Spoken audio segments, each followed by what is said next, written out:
اعوذ باللہ من الشیطان الرجیم بسم اللہ الرحمن الرحیم رب اشرح لی صدری ویسر لی امری واحلل عقدۃ من لسانی یفقہوا قولی اللہم صلی علی محمد وبارک وسلم وصلوا علیہ۔ ہم دیکھ رہے تھے آیت نمبر 102 اور اس میں ہم اللہ تعالیٰ کے حکم کو دیکھ رہے تھے۔ یہاں پر سحر کا ذکر تھا جی، اور ہم سحر کے بارے میں دیکھیں گے۔ سحر یا جادو وہ کیا ہے؟ شریعت میں جادو ہر اس کام کو کہتے ہیں جس کا سبب چھپا ہو لیکن اثرات نظر آ رہے ہوں، اثرات ظاہر ہو رہے ہوں اور اس کی وجہ پتہ نہ ہو کہ یہ کس وجہ سے ہو رہا ہے۔ اور جادو کے لیے جو لفظ استعمال ہوتا ہے وہ سحر ہے، یعنی کہ عربی میں جو لفظ استعمال ہوتا ہے اس کو سحر کہتے ہیں۔ اور پھر یہ بات ہے کہ سحر وہ عمل ہے جس میں پہلے شیطان کا قرب حاصل کیا جاتا ہے، پھر اس سے مدد لی جاتی ہے۔ اصل میں یہ کام کیا ہے؟ شیطانی کام ہے، کیونکہ اسلام میں اس چیز کی کوئی حقیقت نہیں ہے۔ اور پھر یہ کہ جادو اصل چیز کو اس کی اصل سے پھیر دیتا ہے، یعنی اصل چیز اصل نظر نہیں آتی۔ جیسے آپ نے دیکھا قرآن مجید میں اللہ تعالیٰ نے حضرت موسیٰ علیہ السلام کے واقعہ میں وہ جادوگروں کا جب ذکر کیا تو ان کی رسیاں اور لاٹھیاں صاف نظر آ رہی تھیں، اصل چیز سے وہ پھر گئے تھے نا، اصل چیز نظر نہیں آ رہی تھی، کچھ اور ہی نظر آ رہا تھا۔ اور پھر اسی طرح سے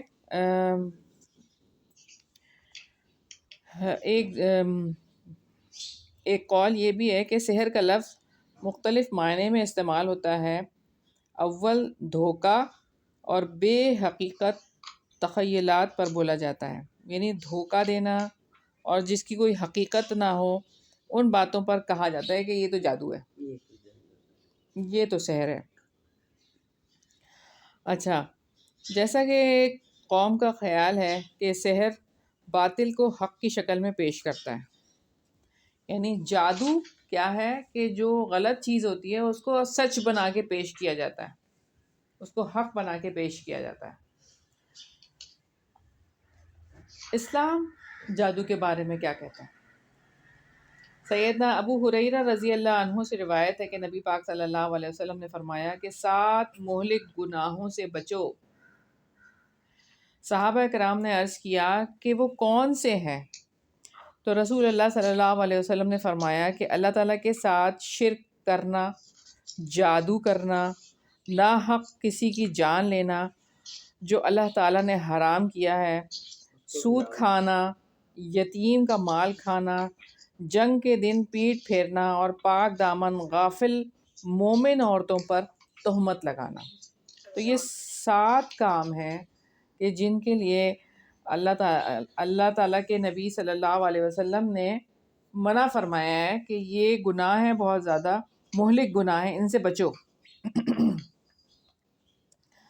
سیدنا ابو موسیٰ اشعری سے روایت ہے کہ نبی اکرم صلی اللہ علیہ وسلم نے فرمایا کہ 3 آدمی جنت میں داخل نہیں ہوں گے: شراب پینے والا، قطع رحمی کرنے والا، اور جادو کی تاثیر پر، یعنی اللہ کے حکم کے بغیر جادو کی تاثیر پر یقین رکھنے والا۔ یعنی جب آپ نے اس بات کا یقین رکھ لیا کہ مجھے اللہ کے اذن کے بغیر کچھ نہیں ہوگا، اور میں نے ساری دعائیں پڑھ لی ہیں، میں نے صبح و شام کے اذکار کر لیے ہیں، مجھے کچھ بھی نہیں ہوگا، اس بات کا پختہ یقین ہوگا۔ اور اگر پھر بھی آپ کو یقین نہیں ہے تو اس کا مطلب کیا ہے کہ جنت میں داخلہ نہیں ہے، اگر آپ یقین نہیں کرتے اس بات پہ۔ پچھلے دنوں ایک ویڈیو وائرل ہوئی تھی، ایک رشین جادوگرنی نے اپنا انٹرویو دیا تھا، اور اس میں اس نے کہا کہ مسلمانوں کے اوپر جادو کرنا سب سے مشکل ہے۔ اس نے کہا جب میں ان کے اوپر جادو کرنے لگتی ہوں تو ایک جو ہے نا وہ کوئی چیز ہے گنبد نما، وہ میرے سامنے آ جاتی ہے اور ان کے اوپر جادو نہیں ہو پا رہا ہوتا. انہیں بہت مشکل کام ہوتا ہے یہ. اور اس نے ایک بات اور بھی کہی کہ یہ جو انسٹاگرام وغیرہ پر یہ پکچرز لگا لیتے ہیں نا، تو ان کی شکلیں سامنے رکھ کے نا ہم جادو کرتے ہیں، جادو کر دیتے ہیں. تو کس قدر یہ بات ہے کہ جو اپنی جو ہے وہ پروفائل پکچرز لگاتے ہیں، سب اپنی شکلیں لگا لیتے ہیں، تو اس سے کس قدر برائیاں پھیلتی ہیں. ہاں جی بالکل. اور ہم یہ ان کی باتیں سن رہے ہیں تو ہمیں یقین آتا ہے. نبی پاک صلی اللہ علیہ وسلم جب کہہ رہے ہیں تو کتنا زیادہ یقین کرنے کی ضرورت ہے سب سے پہلے آپ صلی اللہ علیہ وسلم کی بات پر. تو ہاں، تو ان کو منع کرنا چاہیے، ایسے نہ کریں. تو ویسے بھی آپ دیکھ لیں کہ یہ تو شرعی طور پر بالکل بھی گناہ ہے. جی جی. میں کہتی ہوں کوئی ایسی عورت، کوئی بچی نہیں ہے جو کھلے بالوں کے بغیر، نہیں بال تو چلو کھلے رکھتے، تصویر تو منٹ لگاتے، کوئی ڈریس پہنا ہے نا منٹ لاتے اس کو تصویر بنا لی. لیکن یہ ہے کہ بچوں کو پتہ نہیں ٹرینڈ ہو گیا ہے کہ جتنی دیر تک ہمارے بال نہ کھلے ہوں، ہماری شکلیں منسونی نہ بنی ہوں، ہم پیارے نہیں لگتے. آج کل جو ہم لوگ ہیں وہ یہ کہتے ہیں ان کو تو پتہ بھی نہیں کیسے رہنا. اصل میں بات پتہ کیا ہے، بات اپنے یہ سوشل میڈیا جی بالکل سوشل میڈیا. ایک تو ہمارے معاشرے میں جو ڈرامہ کلچر اور یہ میڈیا کلچر نے رواج پا لیا ہے نا، اس کی وجہ سے یہ سارا کچھ سلسلہ ہے کہ اللہ تعالیٰ ہم سب کو محفوظ رکھے. اور میں کہتی ہوں اللہ تعالیٰ ہمارے جوانوں کو جو ہے نا بیرا روی سے بچا لے. ہمارے جوانوں کے اوپر جو ہے نا وہ بہت زیادہ اصل میں جو ایک روایت میں نے پڑھی تھی تلبیس ابلیس میں، جو امام جوزی کی کتاب ہے رحمۃ اللہ علیہ، تو وہ لکھتے ہیں کہ جو شیطان کو نا، جو شیطان کا بڑا ہے وہ اپنے مختلف شیطانوں کو، کچھ شیطانوں کو وہ لگام ڈال کے رکھتا ہے، یعنی وہ بول نہیں سکتے، ان کو بولنے پہ پابندی ہے. 40 سال تک ایک شیطان، جن شیطانوں کو منہ پہ لگام لگی ہوئی ہوتی ہے نا، اس کے بعد جب اس کی لگام کھولتے ہیں نا تو ان شیطانوں کو نوجوانوں کے اوپر مسلط کرتے ہیں.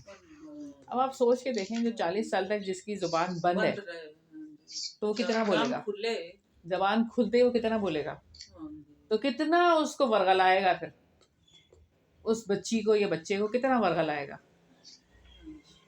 تو بات یہی ہے کہ اللہ تعالیٰ ہم سب کو حفاظت میں رکھے. اور سب سے زیادہ تو یہ کہ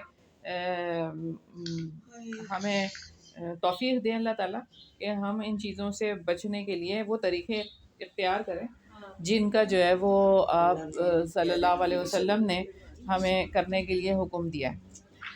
تو جادوگر اور کاہن کے پاس جانے والا اس شریعت کا انکار کرتا ہے جو نبی پاک صلی اللہ علیہ وسلم لے کر آئے. اصل میں وہ اس کا انکار کرتا ہے. تو ایک روایت میں ہے رسول اللہ صلی اللہ علیہ وسلم نے فرمایا کہ وہ شخص ہم میں سے نہیں جو بدفعلی کرے یا اس کے لیے بدفعلی کی جائے، یا جو کہانت کرے یا اس کے لیے کہانت کی جائے، یا جو جادو کرے یا اس کے لیے جادو کیا جائے.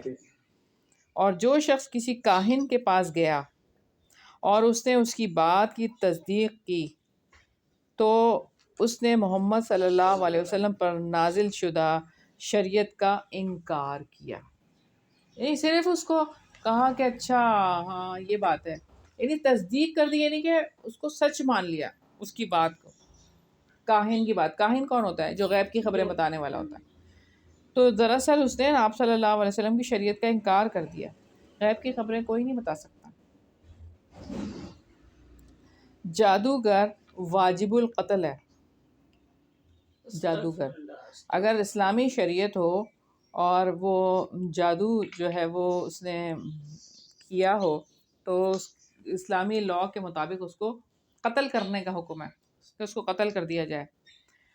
اور امام ابن منذر رحمۃ اللہ علیہ فرماتے ہیں کہ کوئی شخص جب اس بات کا اعتراف کر لے کہ اس نے ایسے کلام کے ساتھ جادو کیا ہے جس میں کفر پایا جاتا ہے اور وہ اس سے توبہ نہیں کرتا تو اسے قتل کر دینا واجب ہے۔ اسی طرح اگر دلیل سے بات ثابت ہو جائے کہ اس نے واقعتاً کفریہ کلام کے ساتھ جادو کا عمل کیا ہے تو اسے قتل کر دینا ضروری ہوگا۔ یعنی کہ آپ سوچ کے دیکھیں اللہ تعالیٰ نے قتل کرنے کے لیے کیوں کہا ہے، پھر وہ شخص دنیا والوں کے لیے کتنا مضر ہوگا۔ اور اگر اس نے ایسے کلام کے ساتھ جادو کیا ہو جس میں کفر نہیں پایا جاتا تو اسے قتل کرنا جائز نہیں ہوگا۔ یعنی کفریہ کلام کے ساتھ اگر اس نے جادو نہیں کیا، ہاں اگر جادوگر نے جادو کے عمل سے جان بوجھ کر دوسرے شخص کو ایسا نقصان پہنچایا جس سے قصاص واجب ہو جاتا ہے تو اس سے قصاص لیا جائے گا، یعنی کہ اس کو قتل ہی کر دیا ہے، یعنی ایسا جادو کیا ہے کہ وہ شخص مر گیا، مر جاتے ہیں، ہاں جادو سے مر جاتے ہیں، تو اس کو بھی مارا جائے گا، پھر قصاص ہوگا۔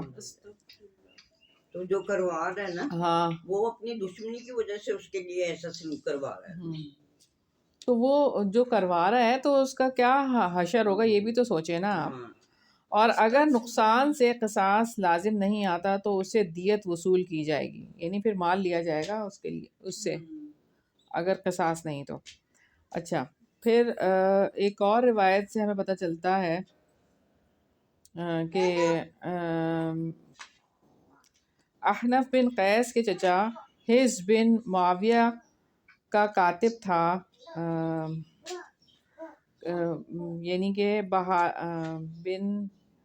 یہ ایک روایت ہے، بحالہ بن عبدہ فرماتے ہیں کہ میں احنف بن قیس کے چچا حز بن معاویہ کا کاتب تھا، اسی دوران میں ہمارے پاس سیدنا عمر رضی اللہ عنہ کا فرمان پہنچا جسے انہوں نے اپنی وفات سے 1 سال قبل لکھا تھا کہ ہر جادوگر کو قتل کر دو، لہٰذا ہم نے ایک ہی دن میں 3 جادوگروں کو قتل کیا۔ پھر اسی طرح سے ایک اور روایت ہے، سیدنا جندب بن کعب رضی اللہ عنہ نے ولید بن عقبہ کے پاس ایک جادوگر کو کرتب دکھاتے دیکھا، جادوگر نے ایک آدمی کو ذبح کر کے اس کا سر تن سے جدا کر دیا اور پھر اسے سر کے ساتھ جوڑ دیا۔ سیدنا جندب بن کعب رضی اللہ عنہ نے آگے بڑھ کر اس جادوگر کو قتل کر دیا، تو پھر یہ آیت تلاوت فرمائی، افتأتون السحر وانتم تبصرون، کیا تم اس کے جادو میں آتے ہو حالانکہ تم دیکھتے ہو۔ یہ سورہ انبیاء کی آیت نمبر 3 ہے۔ سیدہ حفصہ رضی اللہ عنہما کے بارے میں منقول ہے کہ انہوں نے اس لونڈی کے قتل کا حکم دیا تھا جس نے ان پر جادو کیا تھا، لہٰذا اسے قتل کر دیا گیا تھا۔ تو جادو زبان سے بھی ہوتا ہے، الفاظ جب بولے جاتے ہیں، کوئی الفاظ منتر جیسے پڑھنا کہتے ہیں نا، یہ سبھی کفریہ کلمات ہم دیکھ رہے تھے، اور زبان سے ایسے ایسے الفاظ کہہ کے پھونک ماری جاتی ہے، اور پھر یہ کہ کوئی چیزیں آپ کی استعمال کی کوئی چیزیں لے کے کہیں کسی قبرستان میں، کہیں کنویں میں، کسی جگہ پہ دفنائی جاتی ہیں، تو ان کے لیے جنات کی مدد لی جاتی ہے، یعنی شیاطین کی۔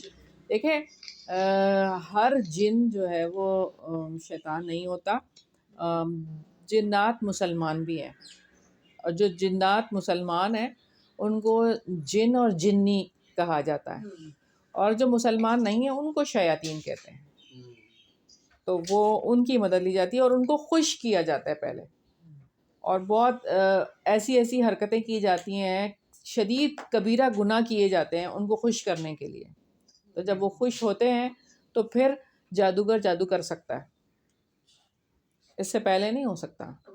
جو جادوگر کرتے ہیں ہاں جنوں کو، جنوں کے لیے ان کو خوش کیا جاتا ہے، جنوں کو، جنات کو، اور خوش کرنے کے لیے بڑے بڑے گناہ کیے جاتے ہیں، اور اس طرح سے کہ جو عورتوں کی وہ ہوتی ہے مینسس کی پیڈز، اس میں خون سے جو ہے وہ اس سے عبارتیں لکھی جاتی ہیں، گندے خون سے عبارتیں لکھی جاتی ہیں، اور بھی بہت سارے ایسے گندے کام ہوتے ہیں جو ان کو کرنے تو، اور نہانا نہیں، پانی کو ہاتھ نہیں لگانا، صفائی نہیں کرنا، غسل نہیں کرنا، یعنی اس طرح کے کام اور جب کیے جاتے ہیں. اور پھر یہ کہ بہت سارے لوگ قبرستان میں بیٹھ کے کئی کئی دن بیٹھتے ہیں یا اس طرح سے، تو وہ شیاطین کو بلاتے ہیں اپنے پاس اور شیاطین ان کے پاس آ جاتے ہیں، یعنی جن جو شیاطین ہیں، اور پھر ان کو اپنے قبضے میں کر لیتے ہیں اس طرح سے کر کے، اور پھر ان کے ساتھ دیگر کام کرواتے ہیں. تو آپ سوچ لیں کہ جب ساری برائیاں کریں گے تو تبھی شیطان کے کام ہو سکتے ہیں نا. جب آپ ان کاموں میں ہی ملوث نہیں ہوں گے تو کیا آپ کے پاس شیطان پھر وسوسے ہی ڈالنے کے لیے آئے گا، اور جب آپ ذکر اذکار کر چکے ہوں گے تو وہ پھر آپ کے قریب بھی نہیں آئے گا، کچھ کر ہی نہیں سکے گا. تو بس اللہ تعالیٰ ہمیں ان ساری چیزوں سے محفوظ رکھے اور ہمیں سمجھ دے. وما کفر سلیمان، اللہ تعالیٰ نے یہ فرمایا ہے کہ سلیمان علیہ السلام نے کفر نہیں کیا. اللہ تعالیٰ نے یہود کے جو الزام تھے کہ حضرت سلیمان علیہ السلام نعوذ باللہ جادوگر ہیں، ان کے الزام کو دھویا ہے کہ یہ ایسا نہیں ہے، اس لیے کہ انبیاء علیہ السلام کا یہ کام ہو ہی نہیں سکتا. انبیاء علیہ السلام کے معجزے ہوتے ہیں، جادو نہیں ہوتا. جیسے کہ ہم دیکھتے ہیں حضرت موسیٰ علیہ السلام کے دور میں جو جادوگر تھے وہ اپنا جادو دکھا رہے تھے، اور حضرت موسیٰ علیہ السلام نے جو اپنا عصا ڈالا تھا تو وہ معجزہ تھا، وہ معجزہ تھا حضرت موسیٰ علیہ السلام کا، وہ جادو نہیں تھا. اسی طرح سے سلیمان علیہ السلام کا بھی جو بھی حضرت سلیمان علیہ السلام کو اللہ تعالیٰ نے دیا تھا، نبی کی یہ شان نہیں ہوتی کہ وہ کفر کریں، کیونکہ جادو ہوتا ہی کفر سے سٹارٹ ہے. جب آپ کفر کرو گے تو جب بھی جادو ہو سکتا ہے، ورنہ نہیں ہو سکتا. اچھا، پھر یہ بات ہے کہ اسلام نے جادو سیکھنے اور اس پر عمل کرنے کو کفر قرار دیا ہے، اور ہر وقت کا نفع اللہ تعالیٰ سے طلب کرنا ہے، ہر وقت کے نقصان سے بچنے کے لیے اللہ تعالیٰ کی طرف رجوع کرنا ہے، کیونکہ اللہ تعالیٰ ہی خالق ہے. اللہ تعالیٰ ہی کائنات میں ہر کام اللہ تعالیٰ ہی کی مشیت سے ہوتا ہے. اللہ تعالیٰ فرماتے ہیں وما انزل علی الملکین ببابل ہاروت و ماروت، اور جو بابل میں دو فرشتوں ہاروت اور ماروت پر نازل کیا گیا. یہودیوں نے اس جادو کی پیروی کی جو عراق کے شہر بابل میں دو فرشتوں ہاروت اور ماروت پر نازل کیا گیا تھا. اب ظاہر ہے اللہ تعالیٰ نے ان فرشتوں کو انسانی شکل میں بھیجا ہوگا، کیونکہ فرشتے کی ہیبت کوئی برداشت نہیں کر سکتا نا اصل حالت میں. ان فرشتوں کو اللہ تعالیٰ نے اپنے بندوں کی آزمائش کے لیے نازل کیا، اور یہ فرشتے لوگوں کو جادو سکھاتے تھے، اور ہر شخص اسی چیز کی طرف مائل ہوتا ہے جس سے اسے رغبت ہوتی ہے، یعنی اس کے دل میں جو ہوتا ہے اسی کی طرف جاتا ہے کہ نہیں. تو ان کو اللہ کے کلام سے کوئی رغبت نہیں تھی، بلکہ انہیں جادو سے رغبت تھی. اللہ تعالیٰ نے ان کے لیے جادو کا راستہ آسان کر دیا کہ بھئی جس میں رغبت ہو رہی ہے اسی میں جا رہے ہیں. وَمَا يُعَلِّمَانِ مِنْ أَحَدٍ حَتَّى يَقُولَا إِنَّمَا نَحْنُ فِتْنَةٌ فَلَا تَكْفُرْ، حالانکہ وہ دونوں کسی ایک کو نہیں سکھاتے تھے جب تک کہ وہ یہ نہ کہہ لیتے کہ ہم تو آزمائش ہیں، چنانچہ تم کفر نہ کرو. تو وہ ہاروت اور ماروت انسانوں کے خیر خواہ تھے، اور وہ اس وقت تک کوئی بھی چیز ان کو نہیں سکھاتے تھے جب تک کہ یہ واضح نہ کر دیں کہ یہ تو ایک آزمائش ہے، تم اس میں نہ پڑھو، نہ سیکھو. تو پھر بھی لوگ ایسا کرتے کہ ان سے سیکھتے. اور آپ دیکھیں کہ یہاں تو انہوں نے آگاہ کر دیا کہ یہ آزمائش ہے تم نہ کرو، لیکن شیاطین کا جادو سکھانا گمراہ کرنے کے لیے ہوتا ہے، اور یہاں پہ فرشتوں کا جادو سکھانا کیا تھا؟ آزمائش تھی. تو یہودی اس جادو کے پیچھے لگ گئے جس کے لیے شیاطین نے انہیں قائل کیا تھا، اور فرشتوں نے انہیں سکھایا تھا. تو جب وہ جادو سیکھنے لگے تو انہوں نے وہ سارے علوم چھوڑ دیے جو انبیاء علیہ السلام لے کر آئے تھے، اور شیاطین کی طرف راغب ہو گئے. تو فرشتوں کے ذریعے یہ واضح کر دیا اللہ تعالیٰ نے کہ جادو اور معجزے میں واضح فرق ہوتا ہے، اور یہ کہ جادو کا علم اللہ تعالیٰ کی طرف سے ان فرشتوں کو عطا کیا گیا تھا، تو یہ ایک اللہ کا معجزہ تھا، اور یہ کہ آزمائش کے لیے تھا یہ، اور امتحان تھا لوگوں کے لیے کہ وہ کیا اس امتحان میں پورے اترتے ہیں کہ نہیں۔ اور پھر یہاں پر یہ بات بھی ہے کہ ان پہ حجت تمام کرنی تھی کہ جو کوئی یہ کرے گا تو اس پہ حجت تمام ہو جائے گی۔ اللہ تعالیٰ کی ناپسندیدہ چیز ان کو فرشتے سکھاتے تھے، وہ اس وجہ سے کہ کوئی بھی عذر کی گنجائش ہی باقی نہ رہے کہ وہ بے دھڑک گناہ سیکھے چلے جا رہے ہیں۔ تو ہمارے سامنے بھی وہ چیزیں جو موبائل فون میں ہیں، اللہ تعالیٰ نے کہا ہے کہ یہ غلط کام ہے، یہ حرام ہے، یہ صحیح نہیں ہے، پھر بھی جو لوگ اس کو دیکھتے رہتے ہیں، حجت تمام نہیں ہو رہی۔ جن کو پتہ چل گیا، جن کو یہ واضح طور پر یہ پتہ ہے کہ یہ غلط کام ہے، یہ نہیں کرنا، اس کے باوجود بھی وہ کر رہے ہیں، تو حجت تمام تو ہو رہی ہے۔ فَيَتَعَلَّمُونَ مِنْهُمَا مَا يُفَرِّقُونَ بِهِ بَيْنَ الْمَرْءِ وَزَوْجِهِ، وہ ان دونوں سے وہ چیزیں سیکھتے تھے جس سے شوہر اور اس کی بیوی میں جدائی ڈالتے تھے۔ استغفر اللہ۔ شوہر اور بیوی میں جدائی ڈالنے کی کوششیں ان کے اخلاقی زوال کی نشاندہی کرتی ہیں، کیونکہ جو ایک بیسک یونٹ ہوتا ہے نا، ایک اکائی ہوتی ہے نا بیسک، وہ شوہر اور بیوی ہوتا ہے، خاندان کا بیسک یونٹ۔ اور پھر یہ کہ یہی اصل میں بیس ہے نا، جڑ ہے، اس جڑ کو ہی اکھاڑنے کی کوششیں کرتے ہیں، اس جڑ کو ہی کاٹنے کی کوشش کرتے ہیں، نہ ہی یہ رہے گا، نہ ہی آگے خاندان بنے گا، خاندان ختم کرنا چاہتے ہیں۔ شوہر اور بیوی کے درمیان اللہ تعالیٰ نے تو محبت ڈالی ہے، کیونکہ یہ تو معاشرے کی ایک بنیاد ہے۔ تو اللہ تعالیٰ خود فرماتے ہیں کہ وَمِنْ آيَاتِهِ أَنْ خَلَقَ لَكُم مِّنْ أَنفُسِكُمْ أَزْوَاجًا لِتَسْكُنُوا إِلَيْهَا وَجَعَلَ بَيْنَكُم مَّوَدَّةً وَرَحْمَةً، اور اس کی نشانیوں میں سے ہے کہ اس نے تمہارے لیے تمہاری جنسی سے بیویاں پیدا کیں تاکہ تم ان سے سکون حاصل کر سکو، اور اس نے تمہارے درمیان محبت اور رحمت رکھ دی۔ تو جادو کرنے اور کروانے کا مقصد کیا ہوتا ہے؟ انسانوں میں نفرت ڈالنا، آپس میں پھوٹ ڈلوانا اور نقصان پہنچانا۔ اچھا، پھر یہ کہ جادو کے خطرے میں جو لوگ ہیں وہ کون ہیں؟ وہ جب بندہ جتنا اللہ تعالیٰ سے دور ہوگا اتنا اس کے اوپر جادو ہونے کا خطرہ ہوتا ہے۔ آپ نے وہ حدیث تو سنی ہوگی نا کہ جب شیاطین اپنی مجلس لگاتے ہیں، ہاں بہت لوگ یقین جادو پہ رکھتے ہیں، بہت زیادہ اکثریت رکھتی ہے کہ مجھ پہ جادو ہوا، اصل بات یہ ہے بچوں پہ جادو ہے، میرے کاروبار پہ جادو ہے، میری عقل پہ جادو ہے، سارا کچھ، یعنی ان کا یقین ہی یہی ہے کہ یقین نہیں کرتے ہیں۔ اصل میں بات یہ ہے کہ علم سے دوری ہے نا، بیسک وجہ علم سے دوری ہے۔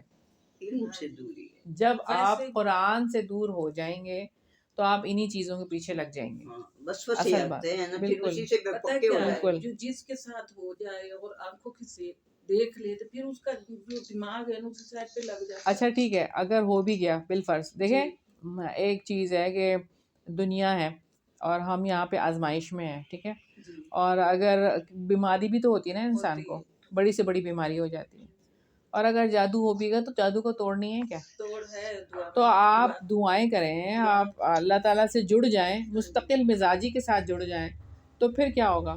پھر یہ چیزیں ختم ہو جائیں گی، آہستہ آہستہ ختم ہو جاتی ہے۔ اگر کتنے زیادہ توڑ ہمیں ملتے ہیں، کتنا زیادہ ہمیں بتایا جاتا ہے کہ جیسے کسی نے بتایا کہ اب گھر کے درمیان میں سینٹر میں کھڑے ہو کے اونچی آواز سے اذان دیں، گھر کے ہر کونے میں جا کے، ہر کمرے میں جا کے اونچی آواز سے اذان دیں، اذان کے ساتھ شیطان بھاگ جاتا ہے، تو وہ نہیں رہے گا. اور یہ کہ جس گھر میں سورہ بقرہ پڑھی جاتی ہے اس گھر سے شیطان بھاگ جاتا ہے، وہ رہتا ہی نہیں ہے. بہرحال تو ہم یہ بھی دیکھ لیتے ہیں کہ جادو کے خطرے میں جو لوگ ہیں وہ کون لوگ ہیں جو کہ اللہ کی رحمت سے دور ہیں. اللہ کی رحمت سے کون دور ہوتا ہے؟ جو اس قدر گناہ میں پڑا ہوا ہے، اس قدر کفر کے کام کر رہا ہے کہ اللہ کی رحمت سے دور ہے. وہ اللہ کی رحمت سے بالکل، جب تک کہ وہ توبہ نہیں کرتا. ان کا ایمان نہیں ہے، اس لیے جادو تو ایمان رکھتا ہے. نہیں ہاں جی بالکل. اور جب تک کہ وہ توبہ نہیں کرتا، اگر وہ توبہ کر لے تو اللہ تعالیٰ تو رحیم ہے. اللہ تعالیٰ تو رحیم نہ باز آئے تو پھر جی. جو شخص شیطان کے راستے پر چلنے لگتا ہے وہ بدنصیب کہلاتا ہے، اور جو رحمان کی رضا کا طالب ہوتا ہے وہ اللہ تعالیٰ کے دوستوں میں شامل ہو جاتا ہے. جیسے کہ اللہ تعالیٰ فرماتے ہیں الا ان اولیاء اللہ لا خوف علیہم ولا هم یحزنون الذین آمنوا وکانوا یتقون لہم البشری فی الحیاۃ الدنیا وفی الآخرہ. سن لو، بلا شبہ اللہ تعالیٰ کے دوستوں پر نہ خوف ہے اور نہ ہی وہ غمگین ہوں گے. جو لوگ ایمان لائے اور وہ اللہ تعالیٰ سے ڈرتے تھے ان کے لیے دنیا کی زندگی میں بھی اور آخرت میں بھی خوشخبری ہے. تو بس بات یہی ہے کہ جب بندہ لغو باتیں کرے اور لغویات میں پڑ جائے، موسیقی سنے، تو اس کے اوپر جادو ہو سکتا ہے. یعنی میوزک جو ہے نا اس سے حتی الامکان بچنے کی ضرورت ہے، کیونکہ جو میوزک ہے نا وہ اصل میں شیطان کی آواز ہے. میوزک، اور جتنا میوزک ہوگی اتنا شیطان آئے گا. ہم اپنے موبائل فون کی جو ٹون ہے نا اس کو بھی بدل دیں، کیونکہ جتنی میوزک بجے گی ہر بار آپ کا فون بجے گا اور ہر بار شیطان ہی آئے گا. تو اس سے ہمیں بچنے کی ضرورت ہے بہت زیادہ. کہ ایک صحابی ہیں، جبکہ وہ جا رہے تھے اپنے دوسرے صحابی کے ساتھ، بانسری کی آواز آئی تو انہوں نے اپنے دونوں کانوں میں دونوں انگلیاں دے دی اور اس کے مخالف سمت چلنے لگے جہاں سے آواز آ رہی تھی. اور پھر تھوڑی دور آگے جا کے پھر انہوں نے اپنے ساتھی کو اشارہ کر کے کہا کہ ختم ہو گئی آواز. تو انہوں نے کہا ہاں ختم ہو گئی. تو پھر انہوں نے انگلیاں نکالی، انہوں نے بتایا کہ نبی پاک صلی اللہ علیہ وسلم کے ساتھ میں تھا اور آپ صلی اللہ علیہ وسلم نے ایسے ہی کیا تھا. تو بات یہ ہے کہ ہم تو خبرنامہ دیکھنا ہو تو میوزک، اور جیسے ہی ہم کہیں کہ کوئی چیز لگائیں، مثال کے طور پر کوئی اسلامک لیکچر ہی لگا رہے ہوں تو اس کے درمیان ایڈ آ جاتے ہیں، اس کے اندر میوزک. بہرحال بہت سارے طریقے ہیں کہ ہم اس میوزک سے بچ سکتے ہیں، اور اس میں یہ ہے کہ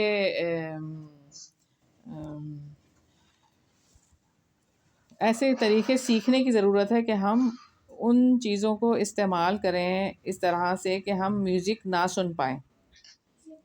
اور جب وہ اس نماز میں سستی برتتا ہے تو ہو سکتا ہے اس کو جادو ہو جائے. نماز میں سستی قائلی نماز میں، جب وہ اللہ تعالیٰ کی ناپسندیدہ مجالس میں شامل ہو، اللہ کی ناپسندیدہ مجالس. اور یہ کہ اس میں پھر ظاہر ہے فرشتے اس کے ساتھ نہیں ہوتے نا. اللہ کی ناپسندیدہ چیز جب آپ کر رہے ہیں تو اس میں فرشتے چلے جاتے ہیں. جب فرشتے چلے جائیں گے تو پھر کون آئے گا؟ پھر شیطان آئے گا، اور اس وقت شیطان کے حملوں کا امکان بالکل بڑھ جاتا ہے. جیسے کہ اللہ تعالیٰ نے ارشاد فرمایا سورہ زخرف میں، اور جو شخص رحمان کے ذکر سے اندھا بن جاتا ہے ہم اس کے لیے ایک شیطان مقرر کر دیتے ہیں، چنانچہ وہی اس کا ساتھی بن جاتا ہے. بلا شبہ یقیناً وہ انہیں ضرور راہ حق سے روکتے ہیں اور وہ سمجھتے ہیں کہ یقیناً وہ سیدھے راستے پر چلتے ہیں. چنانچہ اللہ تعالیٰ نے ہمیں اس بات سے آگاہ کر دیا ہے. ایک روایت ہے صفیہ بنت حیی رضی اللہ عنہا سے کہ نبی پاک صلی اللہ علیہ وسلم نے فرمایا کہ بے شک شیطان انسان میں خون کی طرح گردش کرتا ہے۔ تو یہاں پہ ہمیں جس چیز کا پتہ چلتا ہے کہ وہ اس طرح سے گردش کرتا ہے شیطان ہمارے جسم میں، تو ہمیں کتنا زیادہ اللہ تعالیٰ کی پناہ میں آنے کی ضرورت ہے۔ اعوذ باللہ من الشیطان الرجیم۔ ابن ابی سعید خدری رضی اللہ رحمۃ اللہ علیہ اپنے باپ سے روایت کرتے ہوئے فرماتے ہیں کہ آپ صلی اللہ علیہ وسلم نے فرمایا کہ جب تم میں سے کسی آدمی کو نماز میں جمائی آئے تو تمہیں چاہیے کہ جس قدر ہو سکے اسے روکو، کیونکہ ایسا کرنے کی وجہ سے شیطان اندر داخل ہو جاتا ہے۔ جی، اور پھر یہ کہ اللہ تعالیٰ فرماتے ہیں وَمَا هُمْ بِضَارِّينَ بِهِ مِنْ أَحَدٍ إِلَّا بِإِذْنِ اللَّهِ، حالانکہ وہ اس کے ساتھ اللہ تعالیٰ کے اذن کے بغیر اس میں سے کسی ایک کو بھی ہرگز ضرر پہنچانے والے نہیں تھے۔ یعنی کہ جادو اللہ تعالیٰ کے اذن سے نقصان دیتا ہے، اور اذن کی بھی دو اقسام ہیں۔ اذن قدری ہے، یعنی کہ جو اللہ تعالیٰ کی مشیت سے متعلق ہے، یعنی جیسے اللہ تعالیٰ فرماتے ہیں اس آیت میں، جیسے کہ بات آئی ہے کہ یہ والی آیت جو ہم پڑھ رہے ہیں کہ اللہ تعالیٰ کے اذن سے ہی ہو سکتا ہے۔ اللہ تعالیٰ چاہیں گے، اس کی تقدیر میں اگر لکھا ہوگا تو ہوگا، ٹھیک ہے نا۔ اور وہ ایک ہے اذن شرعی، یعنی فَإِنَّهُ نَزَّلَهُ عَلَىٰ قَلْبِكَ بِإِذْنِ اللَّهِ،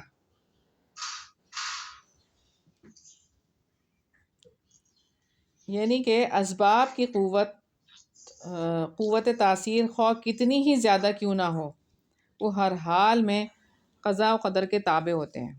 یعنی کوئی کتنی کوشش کر لے، کتنا زور کر لے آپ پہ اوپر کرنے کے لیے، لیکن اللہ تعالیٰ نے اگر نہیں چاہا تو نہیں ہوگا۔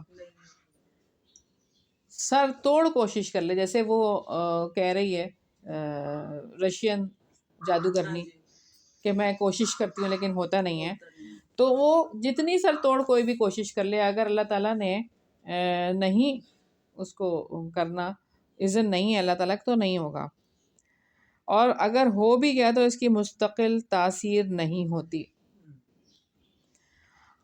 افعال العباد کے بارے میں امت کے فرقوں میں کوئی بھی اس اصول کی مخالفت نہیں کرتا سوائے ایک فرقے کے۔ بہرحال ہم یہاں دیکھتے ہیں کہ جادو کے جو اثرات ہیں وہ نیگیٹو ہی ہوتے ہیں، منفی ہوتے ہیں۔ جیسے کہ ہم دیکھ رہے ہیں کہ شوہر اور بیوی میں جدائی ڈالنا، یہ تو غلط بات ہے نا، منفی اثرات ہیں نا شوہر اور بیوی میں جدائی ڈالنا۔ تو جیسے کہ ہم ایک روایت میں بھی دیکھتے ہیں کہ شیاطین جو ہیں وہ اپنا ایک پوری ایک کیا کہتے ہیں، اپنا ایک گروپ بنا کے بیٹھتے ہیں، ایک مجلس ہوتی ہے ان کی، جس میں شیطان سارے شیطانوں سے پوچھتا ہے کہ آج تم نے کیا کیا، آج تم نے کیا کیا، آج تم نے کیا کیا۔ ہاں جی، بڑا شیطان۔ اور جب ایک شیطان آ کے یہ کہتا ہے ہاں میں نے میاں بیوی میں لڑائی ڈال دی اور وہ طلاق ہو گئی، تو وہ اس کو اپنے پاس بٹھاتا ہے اور سب کو کہتا ہے کہ اس سے سیکھو، یہ ہے اصل کام کرنے والا۔